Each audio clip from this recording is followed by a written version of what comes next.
뭐 훌륭한 강의 잘 들었습니다. 우리가 지금 사실 그 사회적으로 안락사에 대한 이슈가 굉장히 뜨거운데요.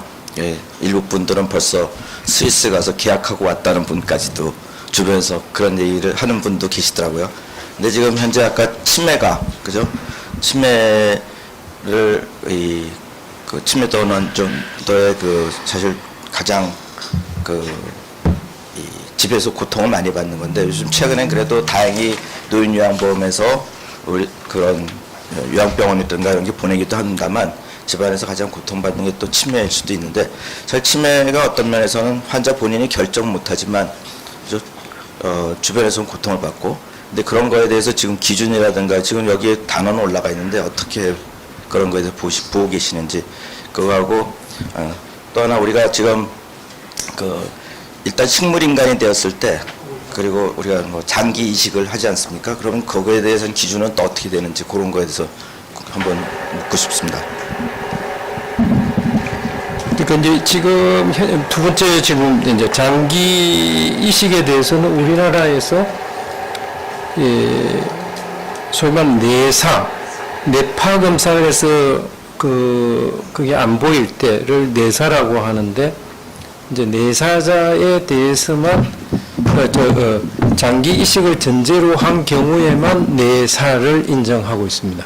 그러니까 뇌사를 인정하는 대상은 대부분 이제 교통사고로 이제 돌아가신 이제 젊은 분들에 대해서 이제 장기 이식을 전제로 하면 이제 신경과에 의뢰해서 뇌파 검사를 해서 이제 이지가 풀했한 걸 보고 이제 인공호흡기를 떼고 장기를 적출하는 거는 가능한데 아마 식물 상태는 뇌파 검사를 하면 풀에닥이 안 나올 겁니다. 그러니까 아마 그 대상은 안 될 걸로 보고 있고요. 그다음 이제 치매는 잘 아시다시피 그게 사람마다 치매의 정도가 너무도 다양하기 때문에 그 치매를 보편적으로 뭐 이는 연명으로 결정의 대상으로 본다고 하면 엄청난 혼란이 오죠. 그래서 미국에서도 치매 부분은 기준 설정을 별도로 하는 주들이 굉장히 많이 있고, 대만에서는 이제 법을 만들면서 그 내용에 보면, 그러니까 치매 중에서도 그 표현을 이제 한자 표현을 하는데, 제가 기억하고 있는 건 돌이킬 수 없는 이런 표현을 써놨어요. 이제 그걸 어떤 기준으로 하는지는 이제 아마 세부 시행령을 봐야 되는데, 어떻든 뭐 미국이든 뭐 대만이든 이제 이는 그 지속적 식물 상태나 그 치매라든지 이제 쟁점이 있을 수 있는 그 경우에는 절대적으로 그 자기 결정권을 강조합니다. 본인이 평소에 이걸 원했느냐 원하지 않았느냐를 자필 서명 대리 결정은 어느 나라에도 허용하지 않습니다. 인 경우에 그 심의의 대상으로 보고 있습니다. 네, 감사합니다. 먼저 하셔서 예.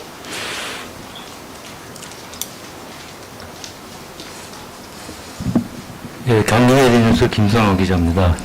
박 교수님 평소에 신문을 통해서 많이 뵀는데 직접 신문로 뵙고 또 강의도 드리니까 감회가 새롭습니다. 한 가지 여쭤보고 싶은데요. 일단 그 강의를 듣고 느낀 점은 안구배의원의 조력조nom사법, 그 호스피스 완화의료 결정법 개정안인데 그 부분을 저는 기사를 쓰면서 상당히 합리적이다 봤는데 오늘 강의를 들으니까 조력 자살법이라는 인식을 확실하게 됐고 용어의 개념 정립이 잘 돼서 감사의 말씀을 드리면서 그 강의를 듣다 보니까 전체적으로 그러면 이 호스피스 연맹의료 결정법이 듣다 보니까는 호스피스는 말기 환자의 돌봄이고 연명의료 결정은 뭐 많이 써도 할머니들이 많이 써도 가족들이 반영이 안 되고 서류도 복잡하고 하다고 이렇게 들으면서 그렇다면은 이제 18년도에 시행이 됐고 4년이 지났는데 왜 여지껏 그 어떤 말기 환자를 돌보는 호스피스하고 건강한 사람도 자기 결정권을 할 수 있는 연명으로 결정이 짬뽕이 되어 있는지 그것도 좀 일반 국민들이 볼 때는 엄청 헷갈리고 이해하기가 어렵기 때문에 차라리 안규배 의원께서 조력조름사법보다는 그 호스피스법하고 연명의료결정법을 좀 분리하자는 그런 제안을 했으면 어땠을까 하는 생각이 드는데 교수님은 이 부분에 대해서 어떻게 생각하시는지 궁금합니다. 중요한 지적사항인데요. 다른 나라에서는 그게 이제 분리돼 있는데 우리나라는 그게 뭉쳐진 이제 배경하고 이제 그 과정은 우리나라에 지금 시행되고 있는 법은 어떻게 보면 대만법을 거의 그대로 갖고 온 그 상황인데 대만은 그게 같이 합쳐져 있습니다.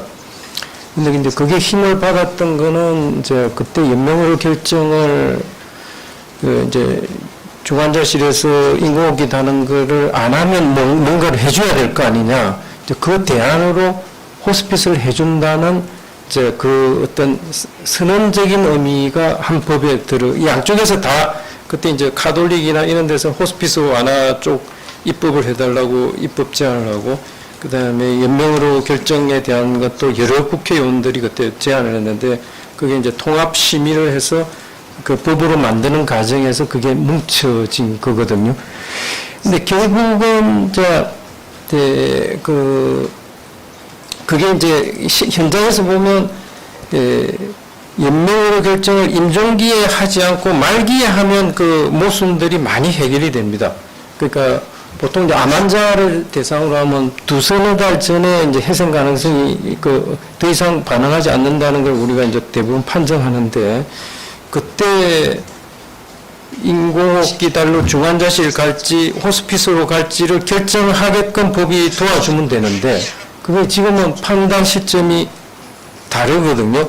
호스피스는 두순에 말기에 해야 되고 연명으로는 직전에만 할 수 있으니까 그게 이제 현장에서 혼선이 있는 거죠.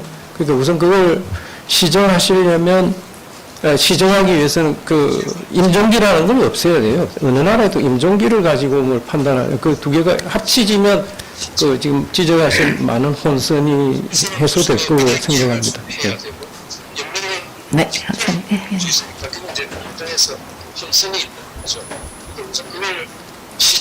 예, 네, 케미 그 법제위원회 이명진 의원입니다. 오늘 강의 감사드리고요.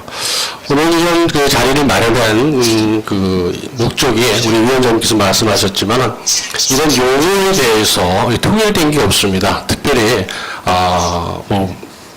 의뢰인이 아닌 분들이 자기 마음대로 어떤 신조어를 만들어서 뭐 사용하는 것까지 막을 수는 없습니다만은 최소한도 그분들이 혼선이 있지 않도록 최소한도 의료계에 내에서도 통일된 용어 정리는 있어야 되지 않을까 해서 이제 이런 자리를 처음 시작하게 되었습니다. 방금 말씀하신 대로 뭐 임종기, 말기 여러 터미널로 이게 하나 딱 통일되어 있거든요. 근데 우리나라는 들으면서 신종으로 임종기, 말기 만드는 겁니다. 그리고 의사조육 자살, PAS도 그냥 그대로 있는 건데 자꾸 존엄만 이렇게 붙여서 같이 혼동을 일으키고 또 뭐 그런 식으로 앙케이트나 설문조사를 하니까 사람들이 더 혼란스러운 거죠. 그래서 저는 이제 이번 기회를 통해서 의료계 내에서도 이제 통일된 이제 용어 정리가 있어야 되지 않을까 생각되는데 이런 분야에 대해서 우리 교수님의 의견을 한번 듣고 싶습니다. 그때 이제 이 현상을 어떻게 바라볼 건가 뭐 생각이 아마 다 다르실 거로 보는데 우리가 살아감에 있어서 중요한 이벤트를 우리가 생로병사 이렇게 많이 이야기하시는데 이게 불과 한 5, 60년 전만 해도 다 집에서 일어나던 일이 지금 이제 의료기관에 와서 다 일어나고 있죠. 출생도 옛날에 산파가 와서 받고 뭐 집에서 돌아가시는 것도 옛날에는 다 집에서 돌아가죠. 근데 이제 그걸 이제 사역하시는 분들은 사회가 의료화됐다, 메디칼리제이션이라는 표현을 쓰는데 그 중에서 뭐 나머지 부분은 뭐 다 좋은데 이게 임종, 죽음의 의료화 과정은 굉장히 많은 문제를 가지고 있습니다. 과거는 그냥 집에서 할아버지가 돌아가시는 것도 손자가 보고 그런 과정을 거쳐서 이게 우리가 역사가 흘러온 건데 이게 이제 여러 가지 이유에서 병원으로 오지 않을 수가 없게 되니까 이게 아까 보시다시피 그 연명의료 같은 것도 의사가 개입하는, 의료행위가 개입하는 거고, 의사 이제 조력 자살하는 것도 이제 의료가 개입하는 거예요. 그러니까 이건 임종의 의료화 문제의 한 표현이라고 생각합니다. 그러니까 이거는 의사협회에서 주도적으로 이걸 정리 안 하면 굉장히 엉뚱한, 원하지 않는 방향으로 흘러갈 위험은 항상 내포하고 있다고 봅니다. 예. 네, 감사합니다. 네, 허대석 교수님 강의 잘 들었습니다. 저는 의무이사이고 커뮤니티 케어 특별위원회 간사도 맡고 있습니다. 지금 이제 안락사 문제가 약간은 좀 행복한 인생을 추구하는 입장에서 약간 씁쓸한 문제이기도 한데요. 예전에는 이제 자의퇴원이라는 식으로 해가지고서 굉장히 소극적인 방식으로 해서 많이 했었는데, 보람매 병원 그 사건 이후로는 자의퇴원은 이제 굉장히 어려운 상황이 되었고, 그 대신에 이제 이러한 연명 치료가 굉장히 많아진 상황이었는데, 사실 이러한 안락사 논쟁이 나오는 건 연명 치료가 그만큼 행복하지 않다. 예, 행복을 못 준다는 이런 거죠. 그러니까 의사가 어떻게 연명 치료를 해주는데도 환자한테 결국은 행복을 주지 못하는 이러한 상황에 대해서 의사가 어떻게 해결해야 될 거냐에는 논의가 아닐까 싶은데요. 그러면은 이제 이 문제를 아까는 이제 완화 치료 일본의 커뮤니티 케어 이쪽으로 이제 한번 말씀하셨던 것 같고, 시설 내에서, 의료기관 내에서는 이 문제를 어떻게 해결하는 게 좋을 것인지 한번 여쭤보고 싶고요. 또 한 가지는 허스피스가 지금 이제 나오고 있는데, 허스피스로 잘 연결이 안 되는 이유는 뭐라고 생각하시는지 좀 여쭤보고 싶습니다. 예, 첫째, 아까 말씀하신 대로 옛날에는 뭐 유교적 영향이 많이 남아 있었죠. 객사, 그 나쁜 죽음 중에 우리나라 객사, 집에서 바깥에서 돌아가시는 거를 이제 좋지 않게 생각해서 임종 직전에 이제 저희 인턴 때만 해도 엠보해가지고 집까지 집에 가서 돌아가시게 하던 어떤 간행들이 굉장히 많이 남아 있었죠. 이제 그러던 게 이제 아까 말씀하신 대로 보람의 병원 사건 등등등으로 이제 이게 또 다른 방향으로 지금 진행이 이제 된 게 이제 연명의료의 그게 이제 어떤 법적 제약 때문에 안 할 수 없는 그런 상황이 이제 여러 가지 복합 요인이 있다고 봅니다. 그 보람의 병원 사건이 큰 영향을 미쳤고, 예. 또 하나는 어떤 경우는 보면 비용 문제도 있으세요. 그러니까 우리나라는 중환자실에 가서 하루 진료비가 100만 원이 나와도 암 환자인 경우 5%만 본인 부담을 하니까 5만 원만 내면 누군가가 24시간 간병을 해주는데, 그분을 집에 모시고 가서 24시간 간병을 돌아가시는 분을 간병인을 써서 하면 5만 원으로 해결이 안 되거든요. 그런 이유에서 저희가 이제 더 이상 안 되겠습니다 하는데도 퇴원은 못하겠다는 분들이 실제로 제가 적지 않게 제가 접해서 많은 복합 요인이 이제 그런 상황을 도출했다고 봅니다. 그 다음에 이제 그래서 이제 이렇게 보면 이제 근본적인 거는 아까 여러 가지 지적하신 이제 호스피스가 안 돼. 이게 이제 의사협회에서 이제 의료 행위에 대한 정의도 해야 됐지만, 우리 사회에서 이제 이쪽 규범이 바뀐 거죠. 옛날에 객사 안 된다 했는데 지금은 어쩔 수 없이 왜냐면 왜 이제 집에서 못 돌아가시냐 원인을 물어보면 아파트를 드는 분들도 상당히 많이 있어요. 예, 돌아가신 다음에 간을 세워서 나와야 되니까 집에서 돌아가시면 그게 도저히 수용이 안 되는 거예요. 예. 그리고 이제 절차들, 사망진단서 쓰는 것도 굉장히 복잡하죠. 병원에 집에서 돌아가시면 그게 변사다 해가지고 절차가 너무 복잡하게 지금 사회가 돌아가고 있으니까 어쩔 수 없이 이 병원으로 올 수밖에 없는 환경이 조성이 돼 있거든요. 근데 이게 과연 바람직한가?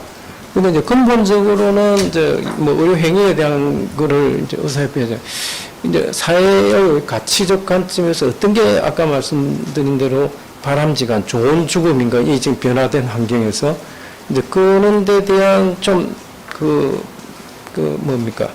논의의 그 중심에 이제 의사협회 같은 데서도 좀 많이 그 노력을 해 주셨으면 바람직하고요. 그 다음에 이제 병원도 마찬가지입니다. 병원에서도 아까 말씀드린 대로 중환자실에 보면 여전히 뭐 코로나로 뭐 병상이 없다고 하는데 중환자실에 사실 말기 암 환자들이 많이 있거든요. 예. 그러니까 뭔가 어떤 사회 규모음이 아까 우리가 한 70년대, 80년대에도 그 신문 보도에 보면 매장이 그때는 도미넌트하니까 이러다가는 국토가 다 그 묘지로 다 덮이겠다고 맨날 그 언론에 보면 정기적 기사가 지금 그런 게 싹 사라졌잖아요. 그러니까 그 이제 다른 나라도 보면 이제 소위 말하는 장례 문화가 정리되면 그다음 전선이 지금 어디에 와 있나 하면 임종 문화를 이제 뭔가 정착을 해야 돼요. 어디까지 의료 행위를 하는 게 우리가 윤리적이고 사회 규범에 맞는가. 그럼 병원 내에서도 의료 행위를 어디까지 해야 되는가가 어떤 레지던트를 만나느냐에 따라서 천차만별이거든. 우리 병실에서 보더라도. 근데 그런 거를 뭔가 조금 가치적 관점에서 다시 재정립하자는 게 이제 호스피스 완화 의료 운동이고요. 병원 내에도 이제 대형 병원 내에도 이제 여러 가지 그런 시스템들이 있죠. 근데 왜 안 되는 거? 실제로 뭐 잘 아시다시피 심표원에서 일일 한 번 주사 맞는데 매덕 시간은 뭐 요새 20억짜리 약도 그런 거는 쉽게 통과해 주면서 호스피스 완화 의료 수가는 그 예산을 정액을 안 해줘요. 참 그거 한 거죠. 모순인 거죠. 그죠? 우리 항암제 같으면 뭐 면역 항암제 이런 거 고가 항암제 1년에 거의 1조 단위로 쓰는데 그러니까 이제 오늘 뭐 그런 자료를 다 못 보여드렸는데 다른 나라에 비하면 임종 직전에 항암제 쓰는 비율이 우리나라 단연히 높습니다. 직전에 쓰는 거는 오히려 환자분한테 부작용으로 고통을 가중시킬 부분이 있는데 뭐 여러 가지 이유에서 그런 쪽으로 비용이 대부분 이제 흘러가다 보니까 실제로 이 분야는 병상이 대단히 부족해요. 더구나 코로나 때 보시면 이제 그런 의료 자원을 나누는데 이제 어떤 코로나 때 코로나 전용 병상에 제일 먼저 차출된 게 시립병원, 도립병원에 있는 호스피스 병동입니다. 네, 그 병동을 다 호스피스 코로나 병상을 했거든요. 그랬더니 어떤 현상이 벌어졌느냐. 말기 암 환자들이 어디 갈 데가 없어요. 그러니까 응급실에 와서 돌아가신 분이 갑자기 증가해졌다. 집에 있다가 또 응급실에 오면 뭐 입원 안 시켜주고 왔다 갔다 하는 사이에 응급실에서 길에서 돌아가신 분이 굉장히 많이 증가했어요. 그러니까 그런 데 대해서 좀 그렇게 높게 가치를 부여하지 않는 것 같습니다. 아직은. 네. 지금 김강현 의원님은 지금 줌으로 들어와 계신데 연결할까 아니면 질문상을 제가 이렇게 말씀드릴게요. 그래서 사실은 김강현 의원님이 이제 여기 대해서 우리가 아젠다를 마련하실 분이기 때문에 오늘 못 오셨는데 질문이 연명의료가 결정된 이후에도 언제든지 이를 번복할 수 있게 되어 있어서 이후 소송 사례도 있기 때문에 이에 대해서 혹시 의견이신지 질문인데요. 바뀐. 예, 자꾸 이제 연명의료 결정하는데 또 그 다음에 또 바뀌고 소송도 하고 이런 일들이 많아서 요거에 대한 거 어떻게 해야 될 건지 한번 의견 주시죠. 실제 이제 저희가 2018년에 법이 제정돼서 서울대병원에서 이제 일어난 사건들을 보면 본인은 서류를 다 썼는데 그래서 응급실에 도착했는데 그 전산에 확인하니까 다 나와요. 근데 가족들이 무슨 소리냐 끝까지 해야 된다면 멈출 수가 없습니다. 본인이 그 서류를 작성했는데도 가족들이 반대하면 그 법이 유명무실한 거죠. 근데 이제 그는 이제 그 다음에 그 결정 과정에서도 보면 가족 간의 갈등으로 인해서 부인은 찬성하는데 아들은 반대하고 뭐 이런 거라든지 뭐 등등등으로 의료 분쟁으로 이제 확대되는 경우들이 있는데 그거는 아까 연명으로 결정은 본인이 이제 그 가치의 문제인데 그 가족이 대신할 수가 없습니다. 본인의 자기 결정권이 모든 거에 우선합니다. 그 예를 하나 들게 우리나라 문화가 지금 그게 사건이 이제 세계적인 사건이 하나 있었는데 뉴욕에서 이민 2세죠. 한국인 이민 2세가 젊은 여성이 이제 뇌종양이 걸려서 죽게 됐어요. 굉장히 이제 그러니까 이제 본인이 이제 인공호흡기에 달려 있고 자기 해생 가능성이 없는 건 다 알죠. 그러니까 본인 변호사를 불러가지고 자기는 인공호흡기 단 거 중단하고 편하게 죽게 해달라고 그 서명을 합니다. 근데 그 부모죠. 그 20대 여성이었는데 그 부모가 보니까 아니 우리 딸을 인공호흡기를 끊어 이거 말도 안 돼 하고는 이제 여러 한국인 한인 사회를 통해 가지고 막 시위도 하고 그 반대. 그러니까 병원에서 이제 그게 왜 뉴욕 타임즈니 외신에서 기사가 됐느냐? 미국 아까 그 서양 사람들의 윤리적 기준이나 문화적 기준은 자기 결정권이 제일 우선인데 그게 가족이 개입을 한 거예요. 우선 그 굉장히 이게 웃기네 하고 계속 추적 기사를 아마 검색해 보시면 2013년도인가에 일어난 사건. 외신에 우리나라 언론은 거의 다루지 않았는데 그러니까 이제 병원에서는 좀 그 본인은 서명을 다 했는데 그 가족들이 엄마 아빠죠. 하니까 뭐 막 그 문제를 일으키니까 법원에다 요청을 했어요. 법원에서도 뭐 단순한 거예요. 뭐 말기 아마 이거 본인이 다 서명해서 인공호흡기 며칠 날 9월 30일 날 중단하세요. 법원 판정이 났어요. 그러니까 뭐 난리가 난 거죠. 예. 그러니까 어떻게 가면 그게 결정이 됐는가? 딸이 가만 생각하니까 자기 때문에 이게 너무 시끄러우니까 자기 변호사를 불러가지고 자기 썼던 거를 취소를 합니다. 그러고는 이제 병원에 좀 있다가 병원에서도 뭐 어떻게 할 수도 없으니까 그 인공호흡기를 가정에서 하는 인공호흡기를 갖고 집에 돌아가서 한 2달쯤 더 끌다가 사망해요. 이제 그걸 계속 이제 뉴욕타임스에는 추적해서 기사를 쓰는데 맨 마지막에 가족들이 인터뷰한 걸 보면 그럼 이제 우리가 그렇게 연장된 3개월의 의미가 뭔가 하는 거죠. 예. 본인으로서는 고통받는 기간이 연장된 건데 가족들은 마지막 인터뷰를 어떻게 했느냐. 그렇게라도 3개월간 자기 가족을 볼 수 있어서 참 좋았다. 이렇게. 그러니까 이제 우리의 규범하고 서양 사람의 잣대하고 다른 겁니다. 그게 기사가 됐다는 거는 이제 그게 참 은유절하게 그 사람들로서는 받아들인 거죠. 예. 그런 문화적인 게 굉장히 영향을 많이 미친다고 봅니다. 예. 네, 감사합니다. 시간이 좀 된 것 같아서 좀 아쉽지만 이 정도에서 질의응답은 끝내고 혹시 나중에라도 궁금한 거 좀 저희가 여쭤보도록 하겠습니다. 그리고 저희 위원회에서 이런 용어 같은 걸 사실 정리를 하라는 미션을 받아서 아마 저희가 용어 만들다 선생님 자문 많이 요청드리고 네, 많이 부탁드리겠습니다. 다시 한번 특강 해주신 허대석 교수님께 박수 부탁드립니다. 네, 감사합니다.